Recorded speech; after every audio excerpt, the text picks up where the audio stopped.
Good day, everyone. I hope you are doing well.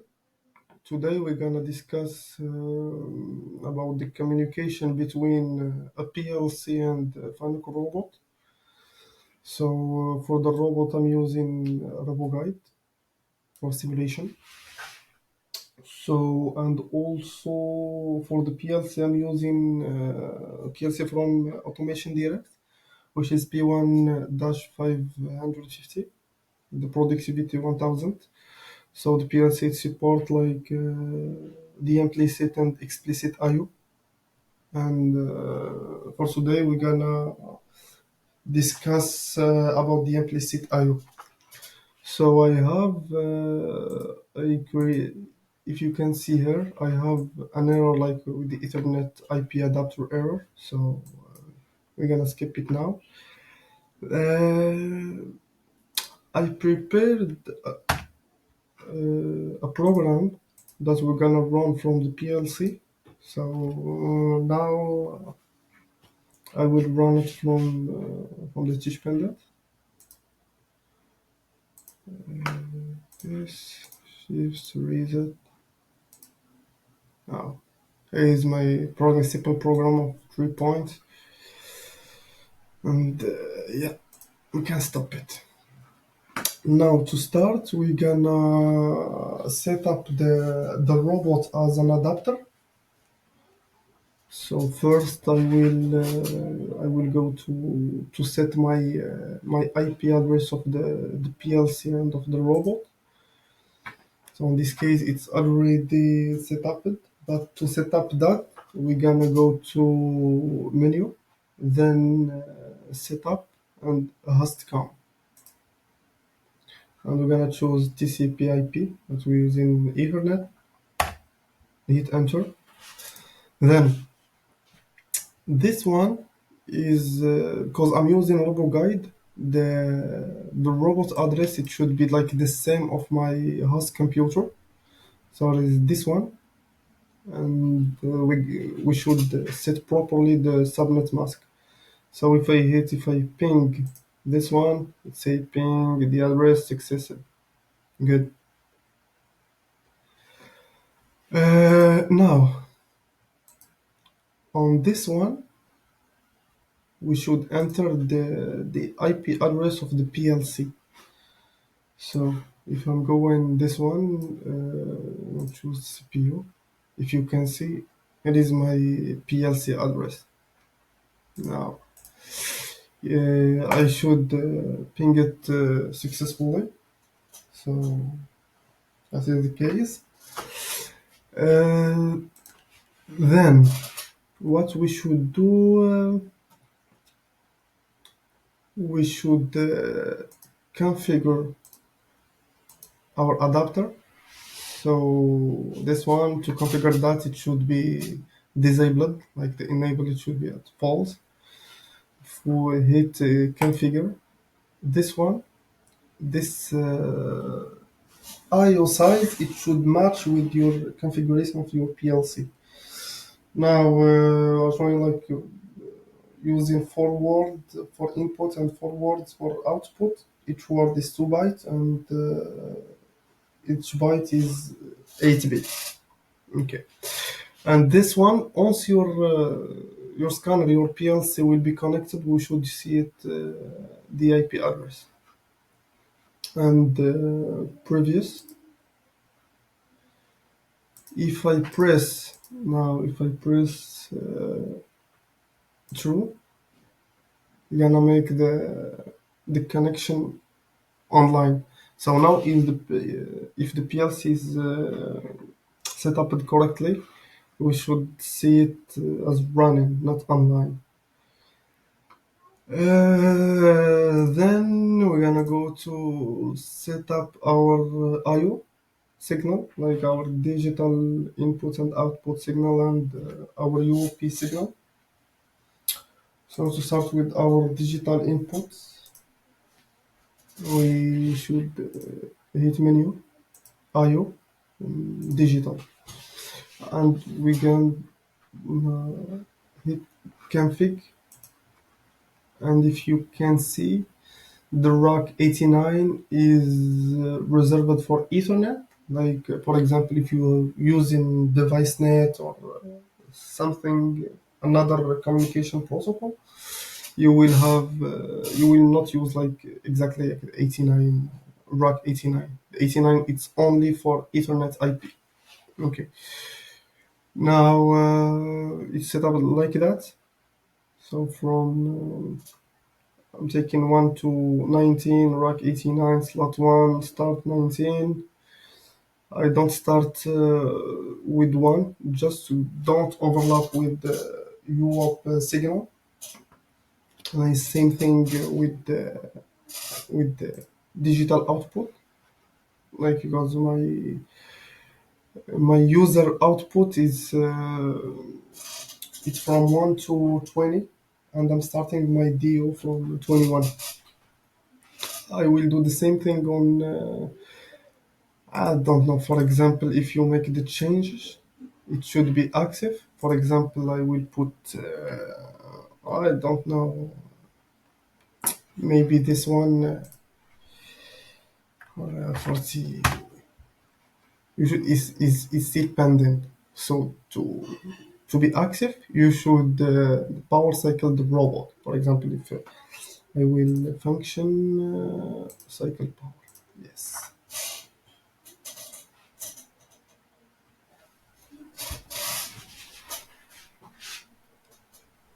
Take a few seconds.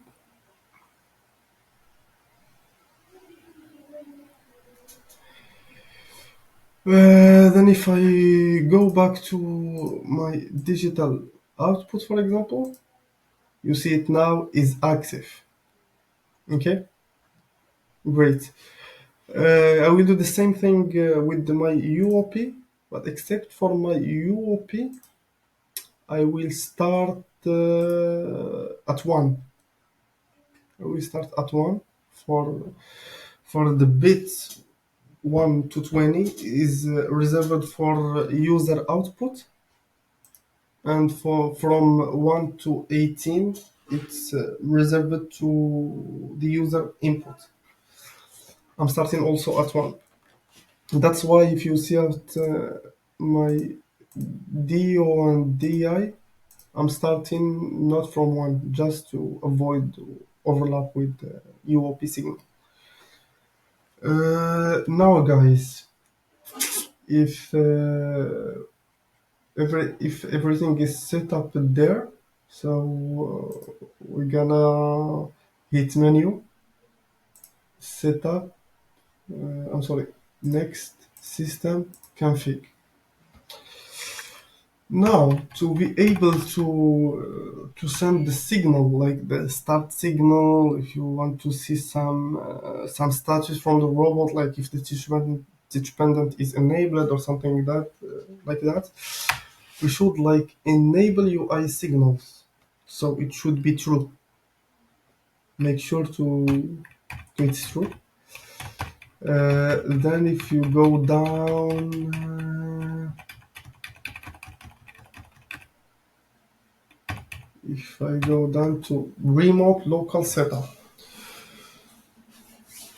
so to send the signal from like a remote device, so it can be a PLC, it can be anything else. We should choose remote. Then we can also configure if we have external I/O like in a remote. Now, if everything is set correctly, we'll go to maybe system variable. If I go to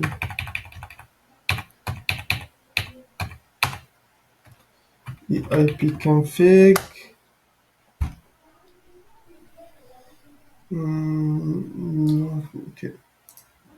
So we can go back after talking about some system variable that should be set up now. So Now it's all good from the robot side.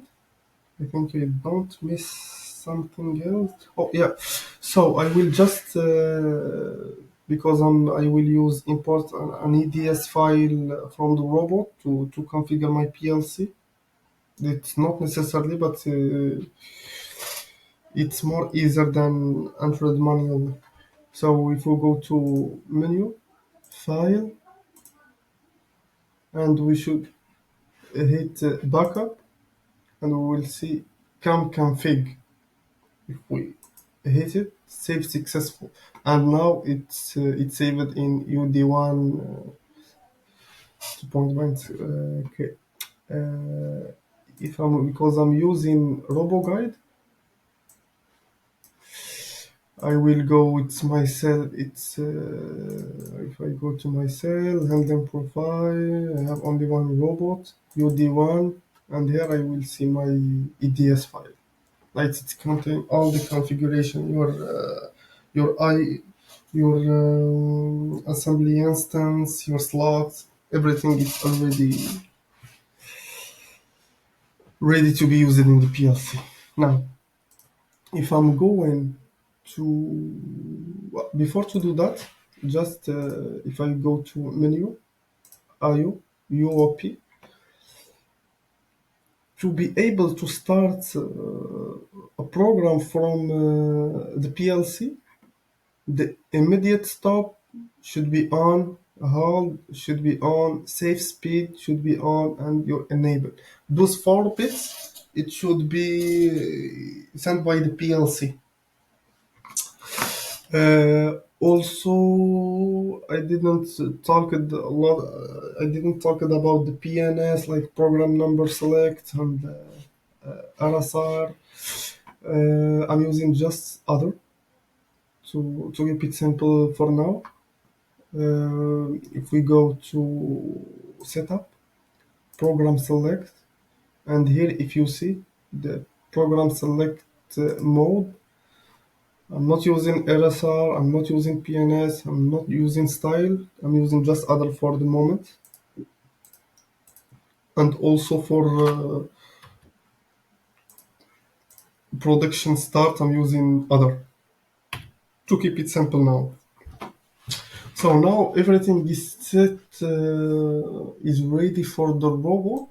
If we go back to IO, then Ethernet IP, we should see that the robot is online and now is waiting for the PLC to be running. If I'm going to my PLC, so because the robot is work as an adapter, and I should set up my PLC as a generic or scanner. To do that in productivity PLC, we should go to hardware configuration. Now, if you see, it's already set up, but if you don't use like your EDS file, you just come and create a new Ethernet IP generic. We can call it like PLC scanner. Here we can use fanuc like that, and here we should type our fanuc IP address 189. Great. Then here should add my because we are using the implicit IO. We should hit plus sign and add IO message. And here I can set up everything like my delivery option should be unicast. My RPI time is from fanuc is 32 milliseconds. Then the assembly instance, because we are on the slot 1, we're gonna start at 101. Then there because the robot, the data of the robot is coded on 16 bits. So, for example, I give a name, I, for example.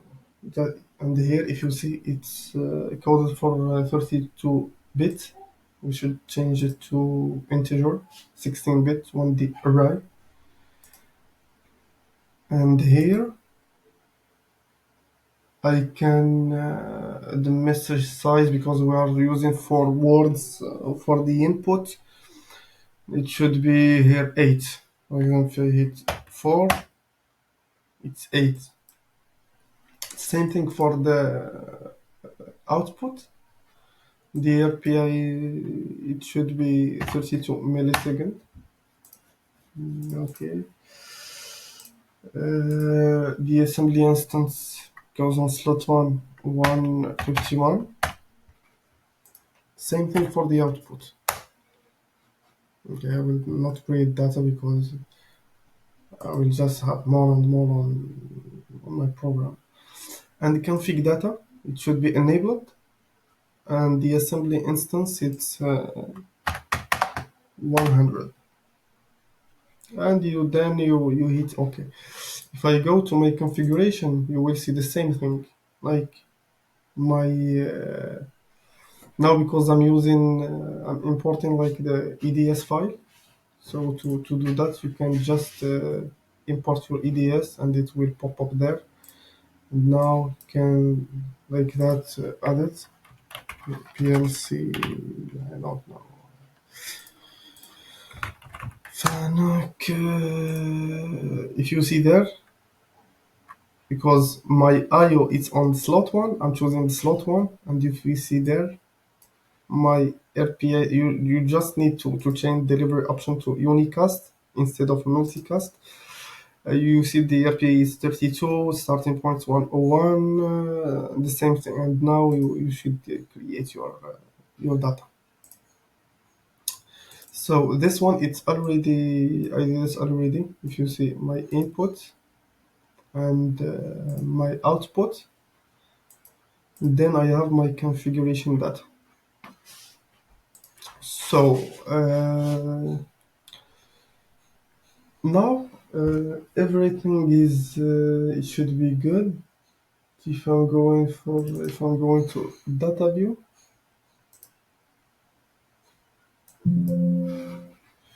yeah, okay.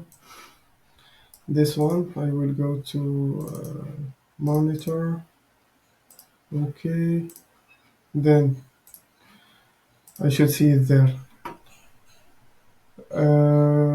Now we see it's already connected, but is my input, which is my output from the robot. Now, if you see the connection is online, reset. Then if we go to my PLC, and to enable the scanner, I should to push on the enable message. This one to be able to enable the scanner. Now, if I see like the robot is connected, and if we go there, we should see it as running. Now we see that we know that the PLC is communicating with the robot. Now, if I go to config, you see once it's connected, we're gonna see like the scanner IP, as I said. Now, if I go to menu for UApp, yeah, go to my PLC. Okay, now, so we put there. Okay, so my output of the robot is correspond to my input of the PLC, and you see now the system is ready and the teach pendant is enabled. If I turn it off, it will turn off also the teach pendant. So now we will let it on. Then now, as we said, my user output, if I go to configuration from 1 to 20, is reserved only for you all. I'm going to that, I have 16, and then there I will have the for one, and